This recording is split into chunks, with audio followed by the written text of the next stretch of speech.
Your players want to tell the story of their characters. What if we told the last chapter of that story too? What if they had a happily ever after or a tragic doom waiting in the wings? Before we start, I don't usually tolerate any player versus player violence in my games, but what if being killed, including by another player, got you the ultimate reward?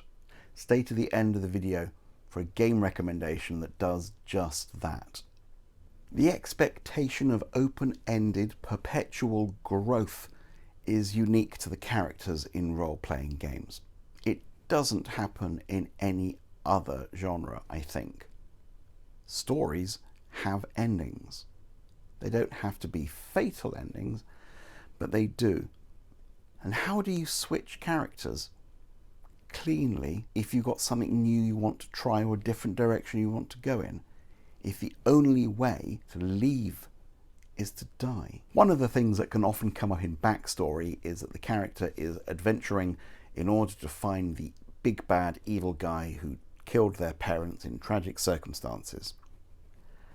But every character needs to have a reason to be adventuring and also needs to have reasons why they would stop. It cannot be the goal of every character to still be fighting orcs and trolls in old age. What is it that they're on the road for? Why are they investigating the mysteries? What point do they retire from the detective agency, hang up their hat? Not everyone needs to go from goat herd to god emperor. What's wrong with happily ever after? When you get the character's backstory and details, and I don't think you should do that before the game starts, I've got a video about that, I think it's important to find out what the character's motivation is and under what circumstances they'll stop, whether that's retire or go out in a blaze of glory.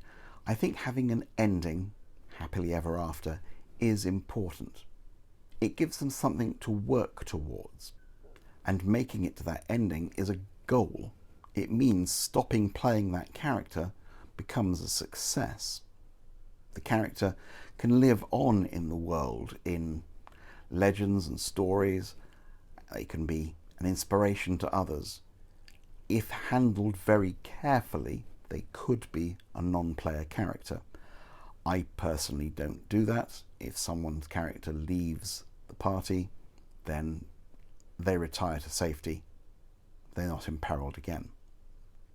And of course, they could always come back again. All you've got to do is write into the story why they've lost everything and they have to start from scratch. If they retired because they got all the gold and riches, maybe it's been gambled away. Maybe they've been robbed. Maybe there's a new villain they're pursuing. It's a great way to change character class or playbook depending on what game you're doing, and have the new version of them be different and gritty and changed and all sorts of things.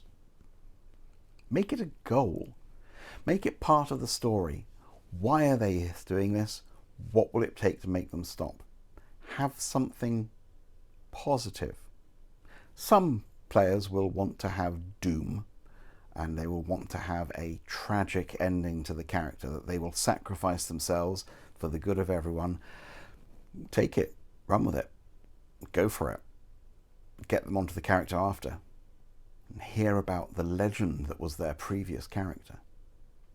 And if your campaign comes to an end, which I think campaigns should, then knowing in advance what the individual characters' endings want to be is great meat for your writing a campaign epilogue.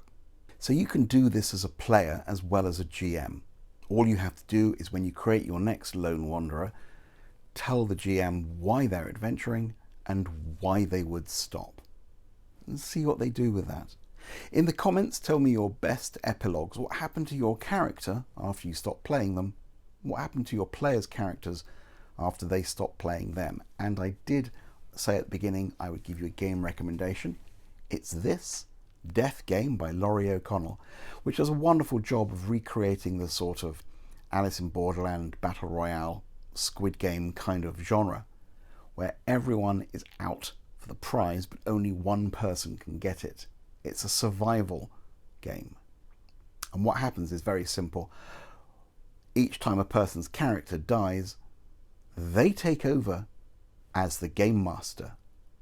And the previous Game Master draws from the pool of side characters who've been standing around not getting their hands dirty, and the game continues. This is a fantastic way to roleplay because it gives everyone a chance to be the Game Master, and if somebody doesn't like being the Game Master or finds it's not for them, it's very easy. All that needs to happen is someone kills someone else, or they, as the Game Master, kill off one of the other characters in some sort of hideous trap, and the role passes. Give your players a chance to Game Master. I'll put a link to this down in the description. Thanks for watching.